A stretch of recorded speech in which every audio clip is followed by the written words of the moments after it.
Saludos. Varios de mis contactos me han preguntado qué es lo que yo opino de las religiones o qué significa para mí la espiritualidad. Este tema es muy extenso. Trataré de resumirlo y con el debido respeto para evitar que alguien se sienta ofendido. Yo considero que la espiritualidad es un término que significa lidiar con intuición. En la tradición teísta existe una noción de aferrarse a esta palabra, y ciertos actos se pueden ver como desagradables o agradables a los principios divinos o a las divinidades. La tradición laica es muy directa y por su parte no le da tanta importancia a los hechos históricos. Lo que para ellos importa es el aquí y el ahora, el tratar de experimentar lo que está a la mano. Es inútil pensar que existe un pasado que se pueda aplicar al presente. Este es el ahora, nada más que el ahora y el hoy. Sin embargo, surge un sentido de inteligencia que está en constante interacción con la realidad, acto tras acto sin parar.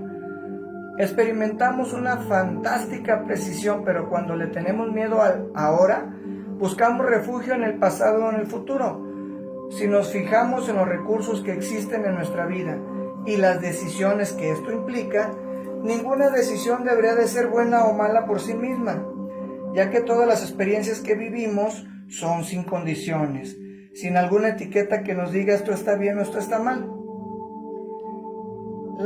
Las experimentamos, pero no entendemos de ellas debidamente. De hecho, no nos ponemos a pensar a dónde nos llevará y consideramos eso después como una molestia.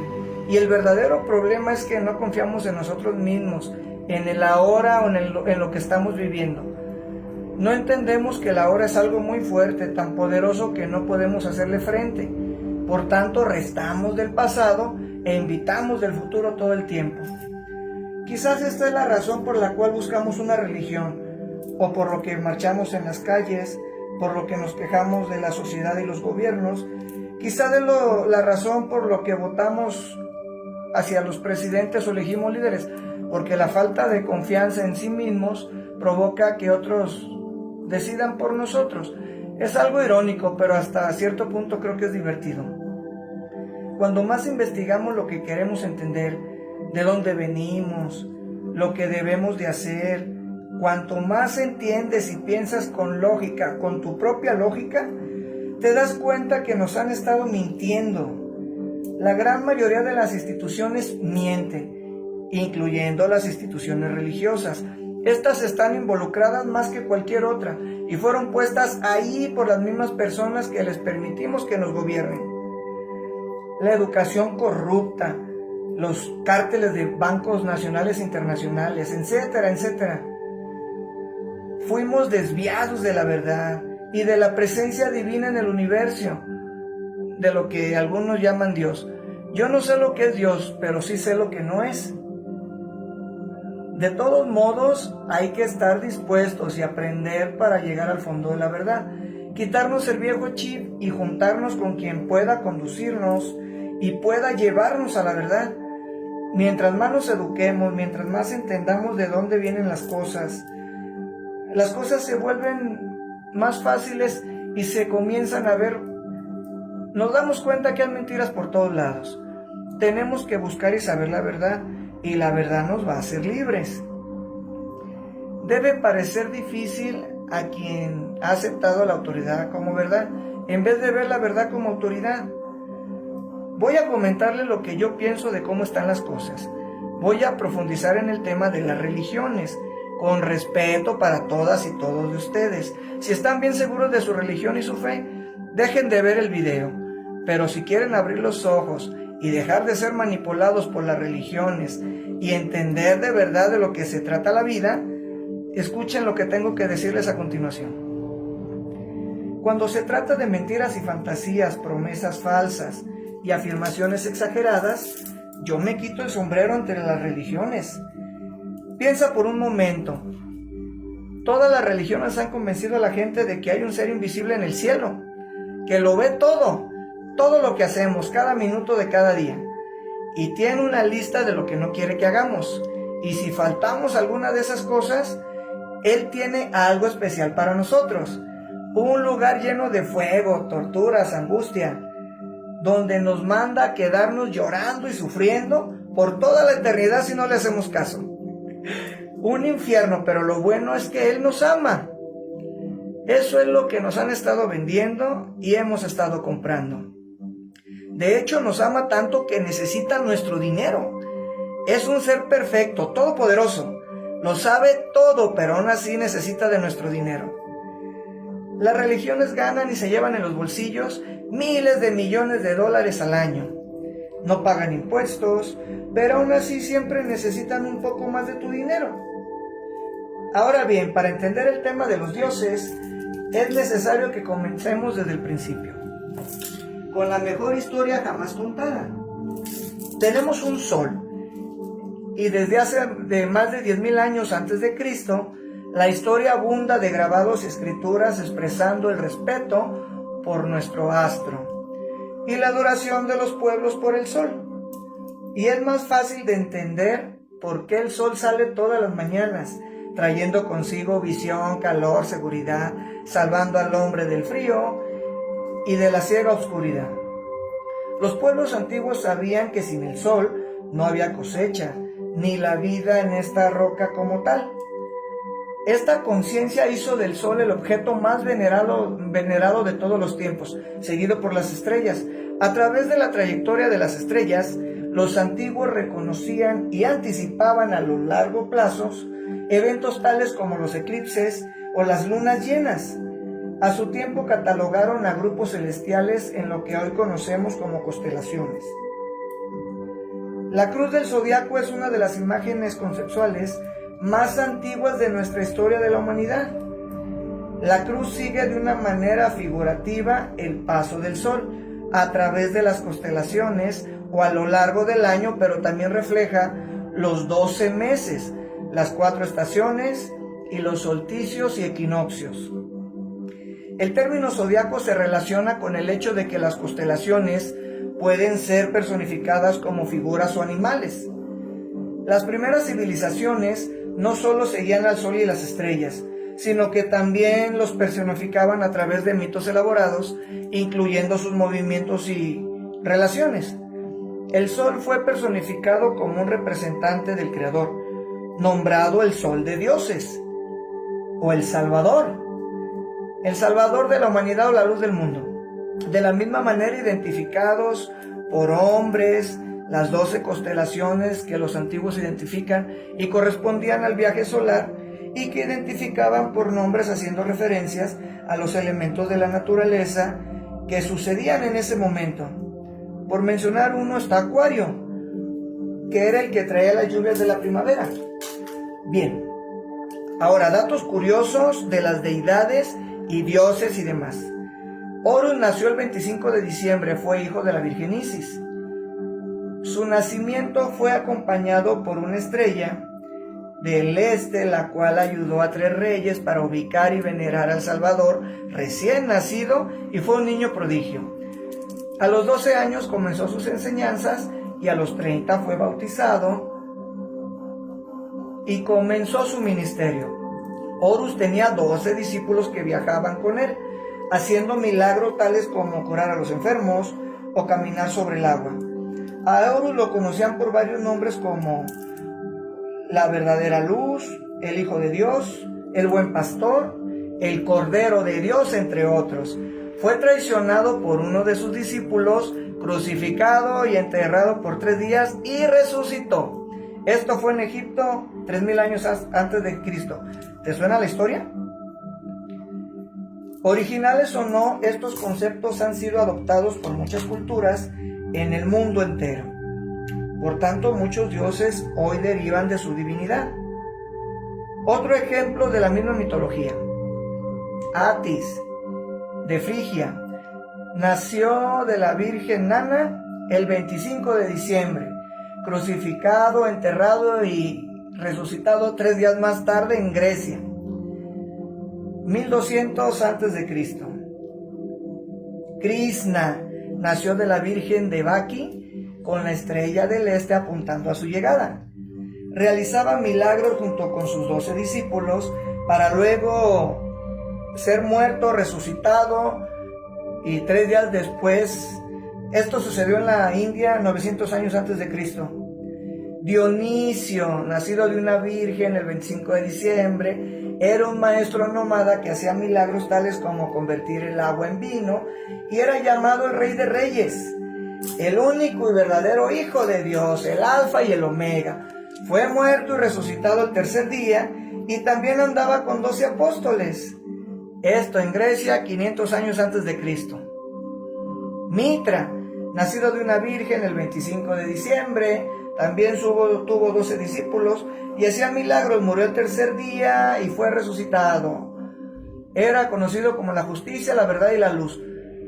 Por cierto, se asemeja mucho en apariencia a la Estatua de la Libertad.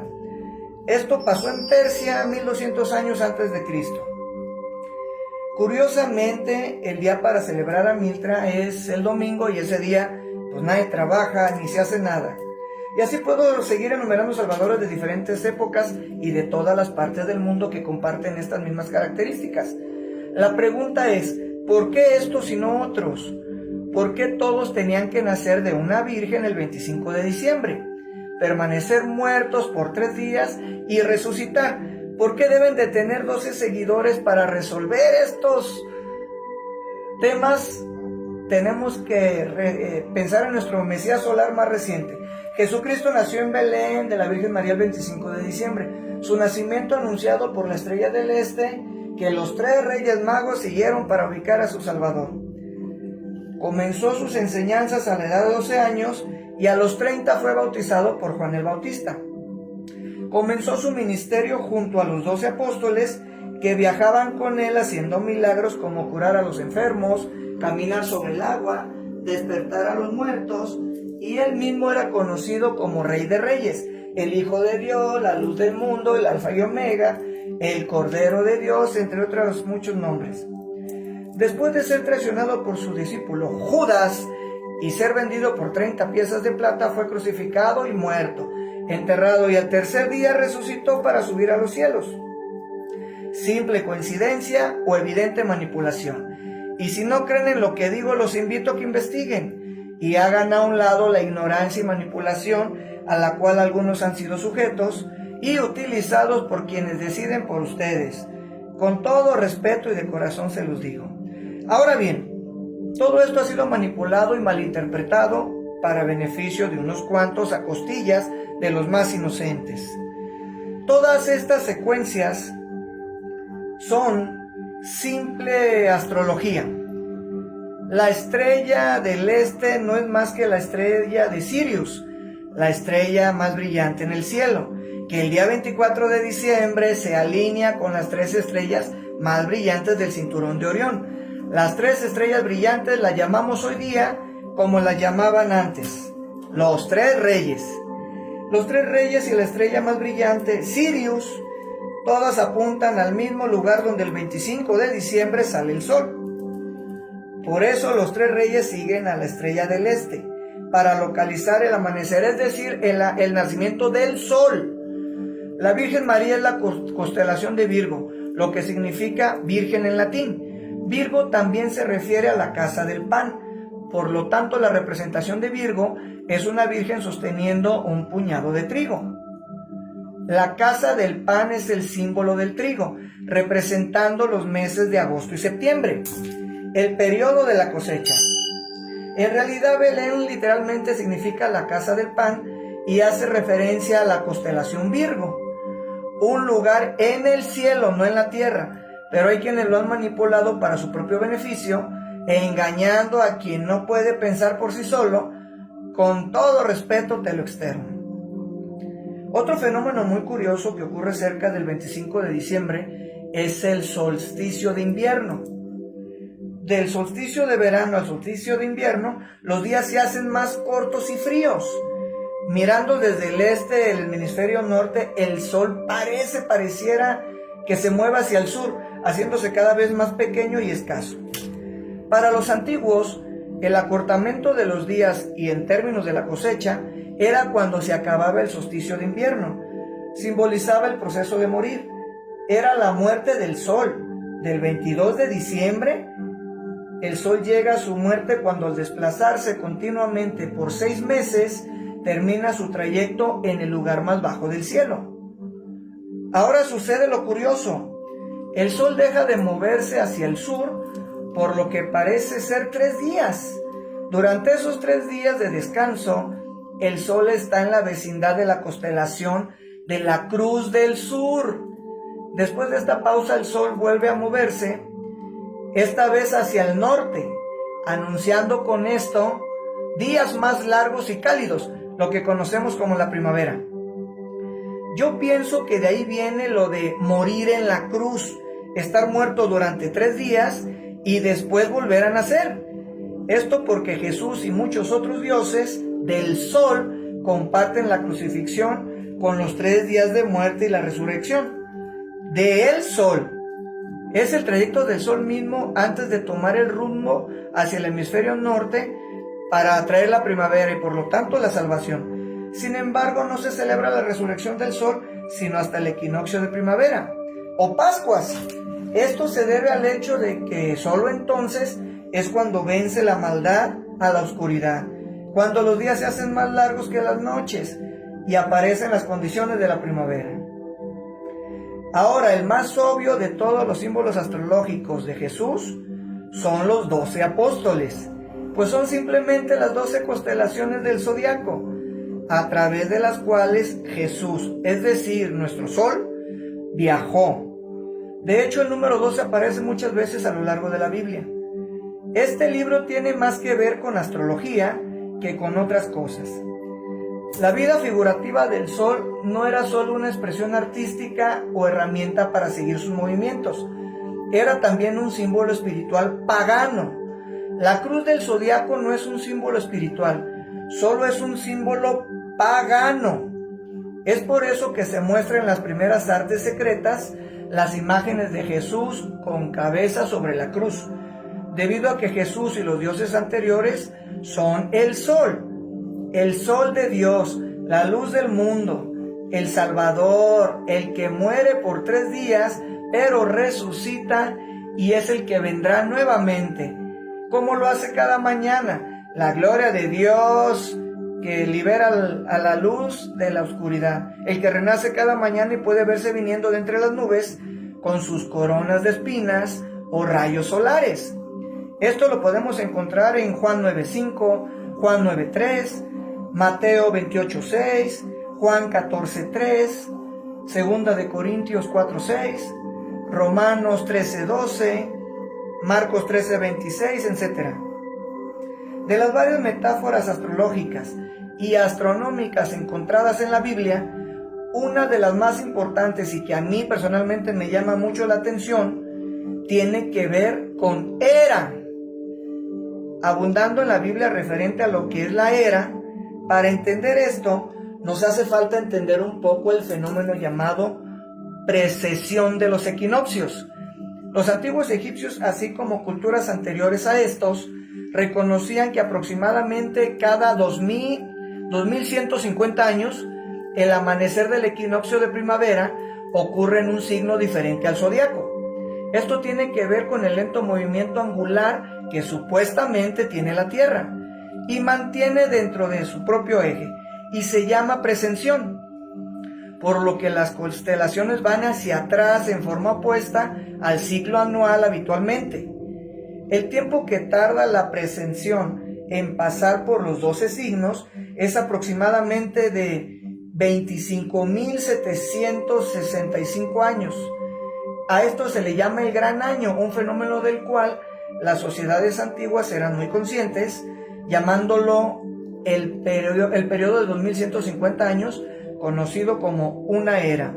De 4300 a.C. a 2150 a.C. fue la era de Tauro, el toro. De 2150 a.C. al primero fue la era de Aries, el carnero. Y del primero después de Cristo al 2150 después de Cristo es la era de Piscis, en donde estamos hoy día. Cerca del año 2150 entraremos en una nueva era, la era de Acuario. La Biblia refleja a grandes rasgos un movimiento simbólico entre las 3 eras y anuncia una cuarta. El Viejo Testamento, cuando Moisés baja del monte Sinaí con los 10 mandamientos, se enfada al ver su gente venerando un becerro de oro y destroza las placas de piedra y obliga a su gente a matarse entre sí para purificarse.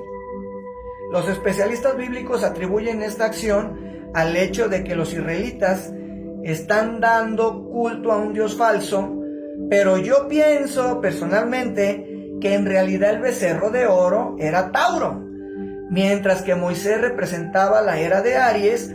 Es por eso que los judíos hasta hoy día suenan el shofar. El shofar es un cuerno por donde soplan aire y emiten sonidos. Moisés representa la nueva era en la cual todos deben de cortar los lazos con la era que les precede. Otros dioses como Mitra, divinidad precristiana que mata al toro, también marca esta transición del mismo modo. Jesús es la figura que acompaña la era de Aries hacia la era de Piscis, el símbolo del pez. Abunda en el Nuevo Testamento, donde Jesús alimenta a 5,000 personas con pan y 2 peces. Todos hemos visto el símbolo de un pescado en carros, carteles, en los templos o en alguna parte, pero lo que no todos sabemos es que ese símbolo es un símbolo astrológico pagano del reino del sol durante la era de Piscis. También el nacimiento de Jesús es el supuesto comienzo de esta era. Los invito a leer Lucas 22:10. Este escrito es uno de los más reveladores de todas las reflexiones astrológicas que tiene la Biblia. El hombre que lleva el cántaro de agua es Acuario, representado como un hombre echando agua desde un cántaro, y que simboliza la era que sigue a Piscis. Y cuando el sol, Dios de dioses, deje la era de Piscis, Jesús irá a casa de Acuario, ya que Acuario sigue a Piscis en la presención de los equinoccios. Lo que Jesús está diciendo es que después de la era de Piscis vendrá la era de Acuario. Todos escuchamos temas relacionados con el fin del mundo, Mateo 28:20, pero la palabra mundo es una traducción errónea. La palabra correcta es aeón, A-E-O-N, aeón, que significa era. Estaré contigo hasta el final de la era, lo cual es cierto, ya que la personificación pisciana de Jesús terminará cuando el sol entra a la era de Acuario. Todo el concepto del fin del tiempo y del fin del mundo es solo una alegoría astrológica mal interpretada por los bibliotecarios, pero ¿cómo decírselo a millones de personas que creen en este tipo de religión, que les han inculcado y que creen que se acerca el fin del mundo? Más aún el personaje de Jesús, como híbrido literario y astrológico, es más bien un plagio del dios del sol egipcio, Horus. ¿Cómo hacer entender a quienes les han vendido miles de mentiras que nosotros mismos aceptamos como verdad? Es más fácil que los engañen a que los convenzan de que han sido engañados. Y es lamentable porque de manera espiritual, creyendo nosotros mismos sin que nos manipulen o decidan por nosotros, si nos unimos a una sola voz, podemos hacer y crear cosas inimaginables. Pero para quienes mueven los hilos, esto no conviene. Por eso nos mantienen dormidos y entretenidos con otro tipo de cosas, para evitar que despertemos y nos demos cuenta de la verdad, que los dioses somos nosotros, capaces de crear o destruir según sea la fe que tengamos. ¿Quieres saber cuál es la verdadera religión que sí nos puede salvar? De manera espiritual, la religión del amor. El ser de verdad buenas personas, con todo ser vivo en esta roca. Si fuéramos buenas personas de sentimientos y respetáramos a todo ser vivo en esta roca, de alguna manera encontraríamos la inmortalidad, no física, pero sí espiritual. No te digo que ya sea tiempo de cambiar para bien, pero sí te digo que estamos a tiempo de hacerlo. Y el amor es la clave. Por tu atención, gracias. Espero que les haya servido y que no se hayan sentido ofendidos y que les haya aclarado todas sus dudas. Si piensan o consideran que estoy equivocado, les pido me disculpen, pero es el sentir de su humilde servidor.